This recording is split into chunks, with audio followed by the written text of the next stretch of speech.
پرستی کے نام پہ نہیں ہوا بلکہ ایک پیغمبر کے نام پہ ہوا ہے، جیسس کرائسٹ، اور اس میں پیغمبر کا قصور نہیں ہے، وہ تو وجیہن فی الدنیا والآخرہ ومن المقربین ہے، دنیا اور آخرت میں اللہ تعالیٰ کے نزدیک عزت اور وجاہت والے ہیں اور اللہ کے قریبی بندوں میں سے، ان کے نام پر شرک کھڑا ہوا، اور یہی کام ادھر بھی ہو جانا تھا اور پوری امت گمراہ ہو جاتی، جس طرح حضرت عیسیٰ ابن مریم کی ساری امت گمراہ ہوگی اگر اللہ کے نبی اسلام کا سینسٹیوٹی کا لیول وہ نہ ہوتا، جو صحیح بخاری میں حدیث ہے۔ حضرت عمر کہتے ہیں میں نے اپنے کانوں سے رسول اللہ کو ممبر پہ یہ کہتے ہوئے سنا تھا صلی اللہ علیہ وآلہ وسلم ورضی اللہ تعالیٰ عنہ، دیکھنا میری شان کو اس طرح بلند نہ کرنا جس طرح نصارہ نے اپنے پیغمبر عیسیٰ ابن مریم کو بڑھا دیا، میں اللہ کا بندہ اور اس کا رسول ہوں، مجھے اللہ کا بندہ اور اس کا رسول ہی کہنا۔ رسول اللہ نے بھی ایک اور جیسس کرائسٹ بن جانا تھا اگر نبی اسلام کی سینسٹیوٹی کا یہ لیول نہ ہوتا۔ دیکھیں اللہ تعالیٰ ہمارے اگر اللہ عیسیٰ کو، ان کی ماں کو، سب کو ہلاک کر دے اور سب میں پھر سارے ہی آ گئے، سارے جن، سارے فرشتے، سارے پیغمبر، سارے بزرگ، سارے باپے، تو کیا یہ ساروں کی توہین ہوگی؟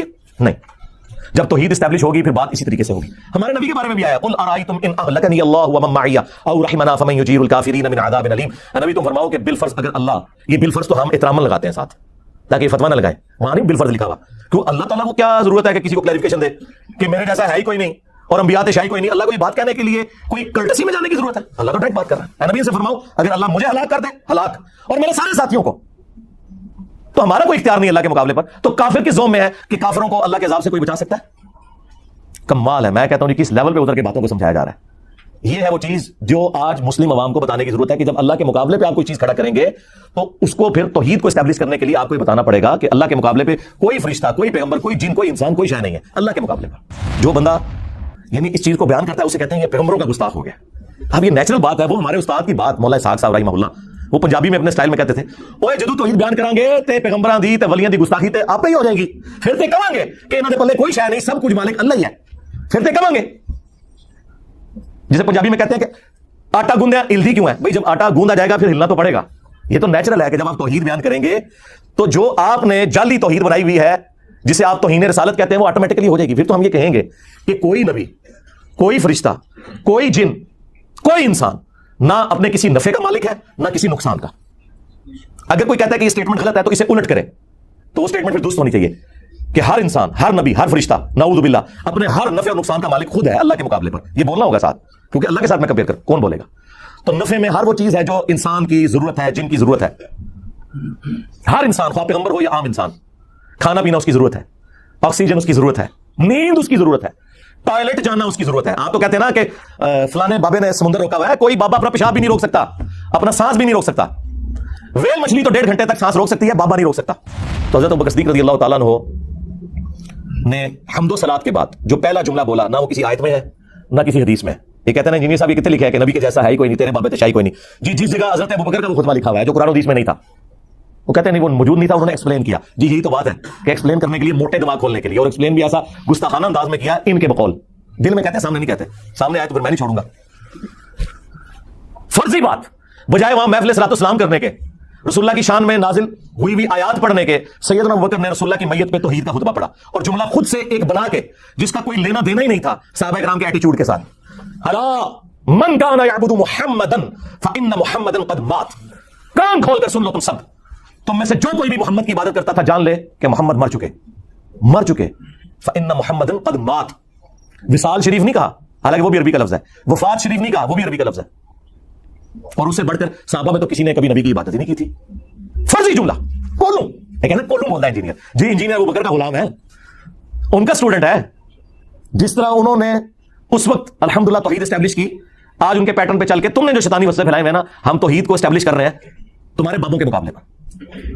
ومن کان یعبد اللہ فان اللہ حی لا یموت، اور جو کوئی اللہ کی عبادت کرتا تھا وہ جان لے کہ اللہ تعالیٰ زندہ ہے، اسے کبھی موت نہیں آئے گی۔ یہ جملہ انہوں نے پہلے بولا، اس کے بعد انہوں نے آیات پڑھی، اور دیکھیں میں کتنا شریف ہوں، آپ کے شر سے بچنے کے لیے پہلے میں حدیثیں بیان کرتا ہوں، آیتیں بیان کرتا ہوں، اینڈ پہ میں کہتا ہوں کہ بابے شاہی کوئی نہیں۔ لیکن سیدنا ابوبکر نے پہلے کیا کہ اللہ کے مقابلے پر کسی کی عبادت نہیں ہو سکتی، خواہ وہ کوئی پیغمبر بھی ہو، اور پھر آیت پڑھی، آیت بالکل ڈیفرنٹ تھی لیکن اس میں سے رزلٹ یہ نکالا۔ قرآن میں تو قصہ آدم اور ابلیس 7 دفعہ ہے، اس میں تو کہیں لکھا کہ شیطان نے کہا تھا کہ اللہ کے جیسا ہے ہی کوئی نہیں، آدم تے شاہی کوئی نہیں، اس نے یہ کہا تھا میرے جیسا ہے ہی کوئی نہیں، آدم تے شاہی کوئی نہیں۔ اس نے آدم علیہ السلام کے مقابلے پہ بابا کھڑا کر لیا تھا جو تم لوگ کرتے ہو، وہاں وہ بابا خود تھا، یہاں تم نے اپنے بابے کھڑے کیے ہیں، کبھی کسی بزرگ کو کھڑا کر لیتے ہو، کبھی کسی امام کو کھڑا کر لیتے ہو، اور کبھی نعوذ باللہ زبردستی کسی پیغمبر کو لا کے کھڑا کر دیتے ہو۔ پیغمبروں کا کوئی قصور نہیں، تمہارا قصور ہے۔ سورۃ الاعراف پڑھ کے دیکھ لیں، اللہ تعالیٰ نے وہم نکالا ہے. اللہ نے پوچھا کہ تجھے مسئلہ کیا ہے, تو اس نے کیا جواب میں کہا تھا؟ انا خیر من, میں سے بہتر ہوں. تو نے مجھے آگ سے پیدا کیا, اسے مٹی سے پیدا کیا. اس نے یہ تو کہا ہی نہیں ہے کہ اے اللہ میں تجھے سجدہ کروں گا, اس کو نہیں کروں گا. یہ تو جگہ ہی نہیں تھا. اگر یہ بات کرنی ہوتی تو جبرائیل علیہ السلام کر لیتے. اور بھائی توحید کا مطلب یہ ہے کہ اگر اللہ تمہیں یہ حکم دینا کہ کسی جانور کے آگے بھی جھکنا ہے تو ہم جھکیں گے. اللہ کا حکم ماننا رحمانی توحید ہے, اور اللہ کا حکم نہ ماننا شیطانی توحید ہے. تو شیطان نے اللہ کی حکم عدولی کی تھی اور آدم کے مقابلے پہ اپنے آپ کو کھڑا کیا تھا, اللہ کو نہیں کھڑا کیا اس نے. لیکن یہ جاہل لوگ اپنی شیطانی توحید کو بچانے کی خاطر جان بوجھ کے آپ کو اکثر یہی کہتے ہوئے نظر آئیں گے کہ جی پیغمبر کی تعظیم سے انکار کر دیا تھا. آگے بھی چلو, پیغمبر کی تعظیم سے انکار کر کے ایک بابا کھڑا کیا تھا جو خود بابا تھا, وہ بنا ہوا اپنے آپ کے اندر, اللہ کے مقابلے میں نہیں بات کر رہا تھا. وہ کہہ رہا تھا میں اس سے بہتر ہوں. اور تم لوگ بھی یہی کر رہے ہو, تم نے اپنے بابوں کو پیغمبروں سے بڑھایا ہوا ہے. جو بابوں کی توحید ہے وہ ہے شیطانی توحید, اور جو پیغمبروں کی بتائی ہوئی توحید ہے وہ رحمانی توحید. یہ ہے اصل میں ڈفرنس. یہ جو کلیم کرتے ہیں نا کہ جی وہ شیطانی توحید اور رحمانی توحید یوں نہیں یوں ہے, تو وہ ہم آپ کو بتاتے ہیں کہ اللہ اور مخلوق کے درمیان واسطہ, وسیلہ, ہدایت پہنچانے کا صرف پیغمبر ہوتے ہیں. جو پیغمبر تعلیمات بتائیں گے وہ رحمانی ہوگی.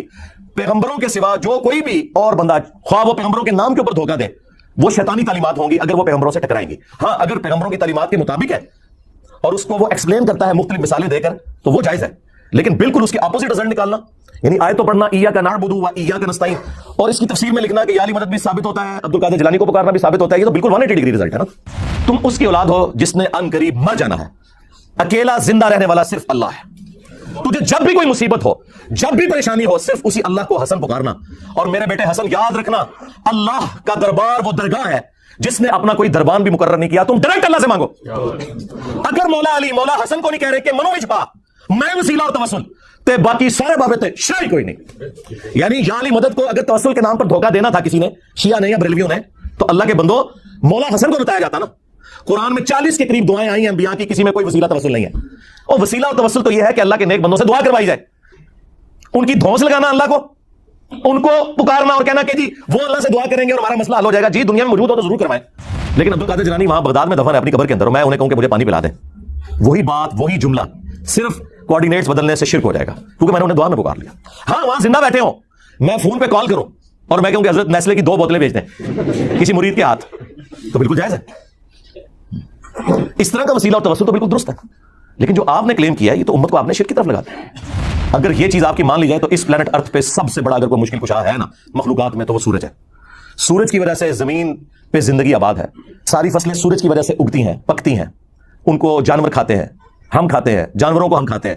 یہ سب کا سب نظام, دنیا میں ہواؤں کا چلنا, بارش کا برسنا, گلیشیئرز کی فارم میں پانی کا سٹور ہونا, پھر سورج کی تپش سے اس کا پگھلنا اور وہاں تک پہنچنا بھی ایویپوریٹ ہو کے سمندر سے, یہ سب کچھ سورج کی وجہ سے ہے. موسم بھی سورج کی وجہ سے بدلتے ہیں. سورج ختم ہو جائے اس زمین پہ زندگی ختم ہو جائے. آج تک ہمیں کبھی وہم بھی آیا کہ ہم سورج کو مدد کے لیے پکاریں؟ نیور. ہم کہتے ہیں اللہ نے اسے کام میں لگایا ہے. اگر تمہارے بابے کو کام کر بھی رہے ہیں, سپوز یہ جھوٹا قیدہ for the sake of argument مان بھی لیا, تو کرنے دو ان کو یار. کیوں پکارتے ہو؟ اللہ کو پکارو. بارش کون برساتا ہے؟ اللہ. ڈیوٹی کس کی ہے؟ فرشتوں کی. اگر ہم فرشتوں سے بارش مانگیں گے, اور اللہ کے فضل سے آج تک کسی شیعہ بریلوی نے نہیں مانگی, نہ ان کے کسی مولوی نے, نہ میری سیدھی مانگنا شروع کر دیں کہ میکائیل بارش برسا دو کہ گرمی کا موسم قریب آ رہا ہے, نہ یہ کام نہیں ہو سکتا. بخاری مسلم میں آیا نبی الاسلام نے صلاۃ الاستسقاء بارش مانگنے کی نماز پڑھی, اس کے بعد دعا فرمائی ہے, دیٹس آل. پھر آپ کو دھوکہ دیتے تھے, او جی قرآن میں تو غیر اللہ کو مدد کے لیے پکارا گیا ہے, صبر اور نماز کے ذریعے مدد چاہو. اور یار یہ بھی تم نے غلط پڑھا, صبر اور نماز کو مدد کے لیے پکارو, یہ لکھا ہوا ہے کیا قرآن میں؟ یا وَاسْتَعِينُوا بِالصَّبْرِ وَالصَّلَاةِ, صبر اور نماز کے ذریعے مدد مانگو. یہاں بھی وسیلہ ہے, ڈائریکٹ پکارنا نہیں ہے. آج تک کسی بیوقوف نے بھی کہا المدد یا نماز, المدد یا صبر, تو غیر اللہ سے مدد کہاں آ گئی؟ اس میں تو ساتھ ہی پڑھ لو ان اللہ مع الصابرین, بے شک اللہ صبر کرنے والوں کے ساتھ ہے. مدد اللہ ہی کی ہے. جو صبر کرے گا, نماز پڑھے گا, اللہ اس کی مدد فرمائے گا. اس میں نماز اور صبر کو وسیلے کے لیے استعمال کیا گیا, نہ کہ